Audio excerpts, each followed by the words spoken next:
Friedrich Nietzsche was a renowned German philosopher of the 19th century, known for his profound and provocative ideas on various aspects of human existence. A core component of his philosophy was the well-beloved theory of existentialism, which emphasizes the existence of the individual person as a free and responsible agent, determining their own development through acts of will. Nietzsche authored several influential books, including Thus Spoke Zarathustra, Beyond Good and Evil, and The Gay Science. In these writings, he delves into concepts such as the will to power, the Übermensch or Superman, and the eternal recurrence. He encourages individuals to question societal norms and cultivate their own values, asserting that true fulfillment comes from embracing one's unique individuality and overcoming self-imposed limitations. Regarding fear, Nietzsche suggests that it can hinder our growth and potential. He asserts that fear often stems from a sense of powerlessness or a resistance to confronting the unknown. Indeed, he challenges us to confront our fears head-on, viewing them as opportunities for personal transformation. He believed that by embracing our fears and transcending them, we can unleash our inner strength and achieve self-mastery. Which is why in this video we explore 4 ways to overcome your fears, inspired by the philosophy of Friedrich Nietzsche. Number 1. Change your perspective about fear. Nietzsche said, "Fear is the mother of morality." In this quote, Nietzsche emphasizes the significant impact of fear on people's moral decisions. He believes that the fear of punishment or facing consequences, whether from society, religion, or within one's self, leads individuals to follow certain moral rules and behave in specific ways. This fear of consequences can shape the moral values of individuals and entire societies.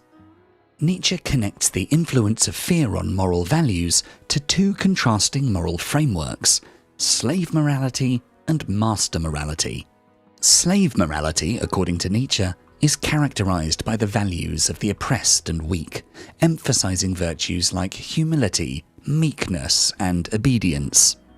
On the other hand, master morality represents the values of the strong and powerful, valuing traits such as strength, assertiveness, and capability. Within the context of slave morality, fear can be seen as a reaction rooted in a sense of powerlessness and vulnerability. It's often associated with the fear of punishment, judgment, or loss of control. From this perspective, individuals may adopt a submissive or avoidant stance, allowing fear to dictate their actions and limit their potential. However, Nietzsche wants us to change how we think about fear. He says fear doesn't always come from the events themselves, but from how we see and understand them. So he suggests we challenge our views and really think about whether our fears are valid. By doing this, Nietzsche believes we can overcome the limitations of feeling weak or submissive, like in slave morality. Instead, we can be more confident and courageous, like in master morality. We can see fear as a chance to grow and learn about ourselves. Instead of running away from challenges, we can face our fears and use them to motivate us to become better and stronger. To illustrate this concept, let's consider an example. Imagine a person who has a deep fear of public speaking. Whenever they're faced with the prospect of speaking in front of a crowd, they experience intense anxiety and a strong desire to avoid the situation altogether. From their perspective, public speaking is a source of immense fear and potential embarrassment. However, Nietzsche would encourage this individual to question their perception of public speaking and examine the basis of their fears. They could ask themselves, what is it about public speaking that generates fear? Is the fear based on rational assessment of the situation, or is it influenced by personal insecurities or societal expectations? Through introspection and self-reflection, the individual may uncover that their fear stems from concerns about being judged, making mistakes, or not meeting expectations. As the individual continues to challenge their perspective towards public speaking, they may realize that their initial fears were exaggerated or based on unfounded assumptions. Nietzsche would urge them to challenge these interpretations and reframe their understanding of public speaking. They could consider the opportunity it presents for self-expression, sharing valuable insights and connecting with others. Nietzsche would then advocate for them to confront their fear head-on and embrace the discomfort. They could start by taking small steps, such as speaking in front of supportive friends or joining a public speaking group, gradually building their confidence and expanding their comfort zone. They might discover hidden strengths, develop effective communication skills, and experience personal transformation. Nietzsche would view this as an example of changing one's perspective towards fear and harnessing its transformative potential. Through self-reflection, introspection, and actively confronting our fears, we have the opportunity to transcend limitations and grow. Number 2. Overcome yourself. As Nietzsche once so famously said, "What doesn't kill you makes you stronger." Central to his philosophy is the concept of the will to power. Nietzsche believed that the fundamental drive in all living beings is the desire for power and self-assertion. The will to power means the inner drive in people to seek mastery, influence the world, and overcome challenges. It's like a dynamic force that pushes individuals to grow and express themselves in different ways.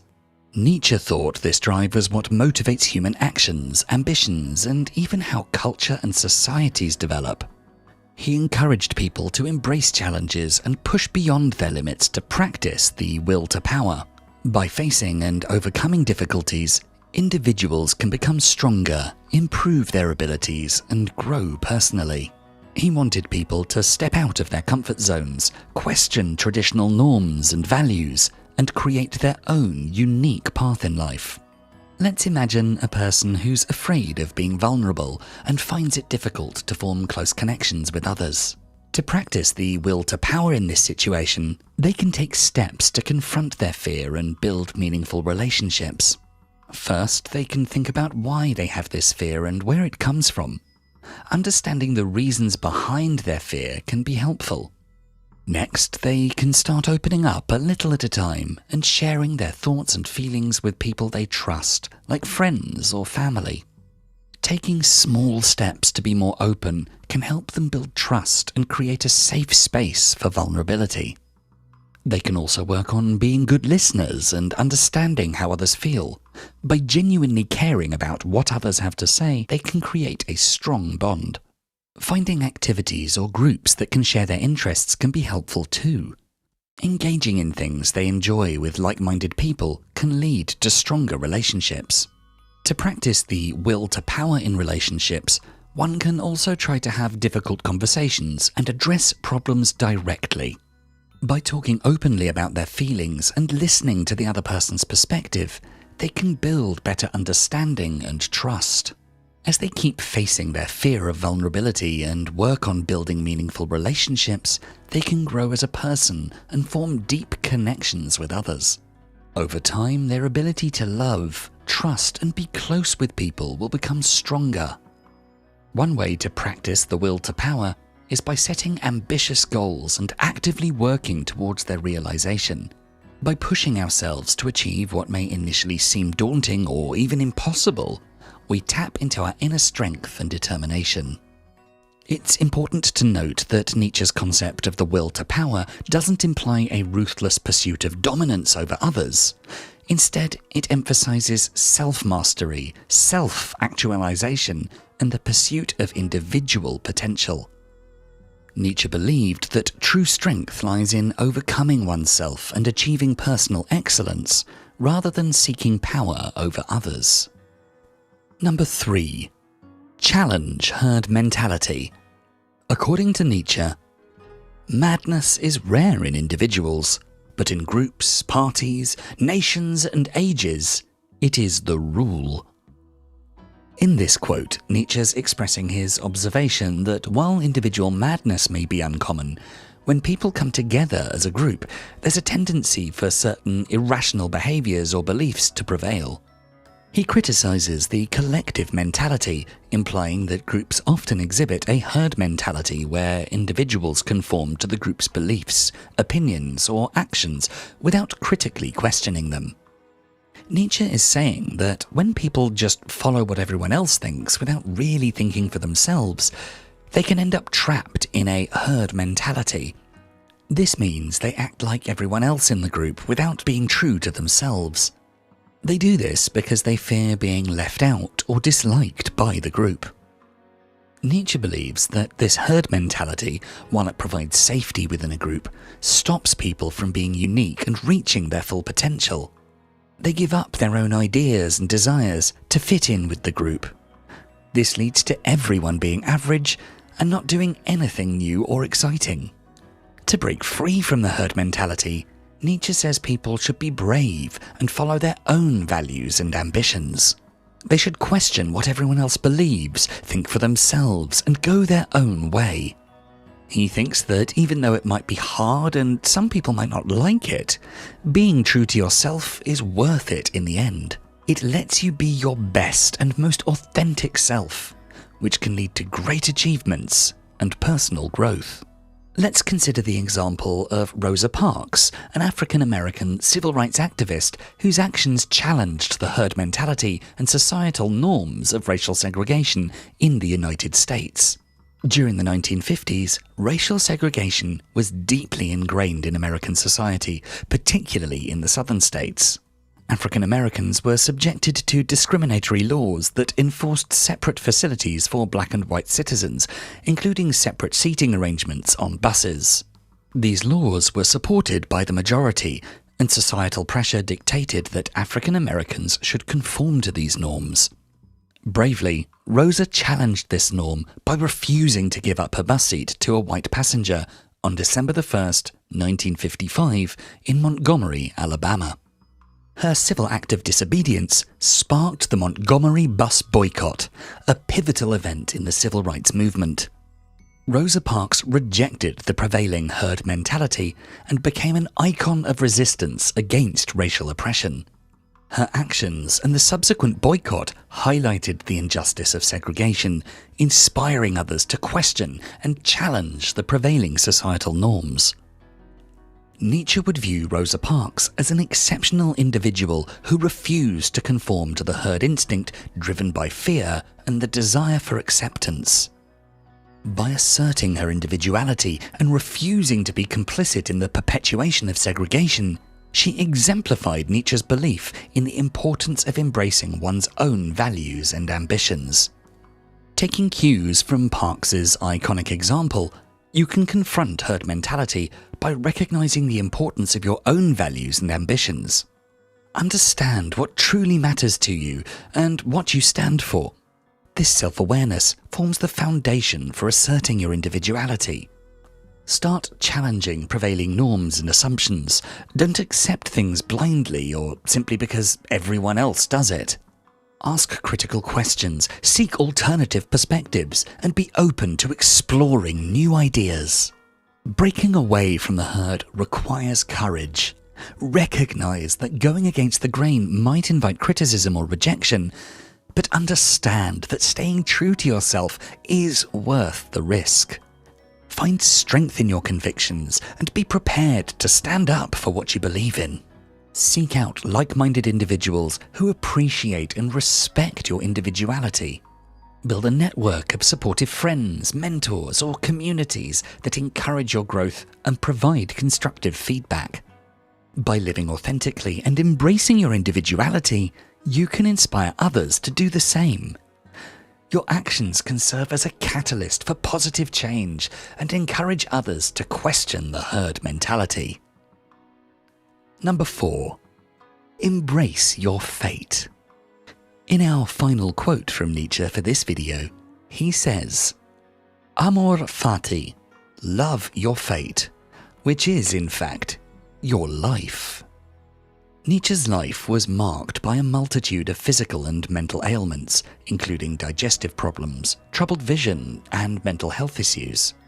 He culminated in a complete breakdown in Turin at the age of 44, from which he never fully recovered.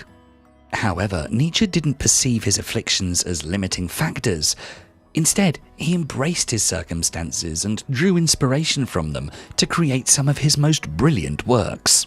Despite the physical and mental obstacles he faced, Nietzsche's acceptance and love for his fate, encompassing both positive and negative aspects, fueled his ability to unlock his full potential as a philosopher, thinker, and writer. At the core of his philosophy lies the concept of amor fati, or the love of fate. This profound concept holds invaluable wisdom for overcoming fear and living fearlessly. It invites individuals to wholeheartedly embrace every aspect of their lives, including events both favourable and unfavourable, with love and acceptance. Let's consider the journey of a musician, deeply passionate and committed to their craft, dedicating their life to creating music and pursuing a successful career. Along this journey, they inevitably encounter setbacks such as rejections from record labels, unsuccessful performances, and disappointments in their artistic development. Initially, these setbacks may evoke fear and doubt, causing the musician to question their abilities and contemplate giving up on their musical aspirations. However, rather than succumbing to negativity, this musician chooses to adopt the philosophy of amor fati. They understand that in order to thrive and grow as an artist, they must shift their perspective. They view failures not as insurmountable obstacles, but as valuable learning opportunities that provide them with wisdom and resilience. Through the lens of amor fati, the musician recognizes that each setback contributes to their personal and artistic growth. Instead of dwelling on what went wrong, they focus on improving their musical skills, refining their creative process, and adapting their approach. With a fearless mindset firmly in place, this musician refuses to let the fear of failure hinder their journey. They embrace setbacks as inherent aspects of the artistic path, understanding that these setbacks don't define their worth or potential. They forge ahead with resilience and determination, undeterred by fear. By applying the principles of amor fati, the musician's musical trajectory takes on a new dimension. They discover strength, resilience, and purpose in the face of adversity. Each setback encountered becomes an opportunity for growth and serves to make them stronger and more fearless. They become the architects of their own musical success, harnessing the power of their fate to drive personal and artistic growth and expressing their unique voice to the world through their music. The journey of life is not a linear path devoid of challenges. It presents us with tests that assess our abilities, temperament, and patience. Denying this reality means denying life itself.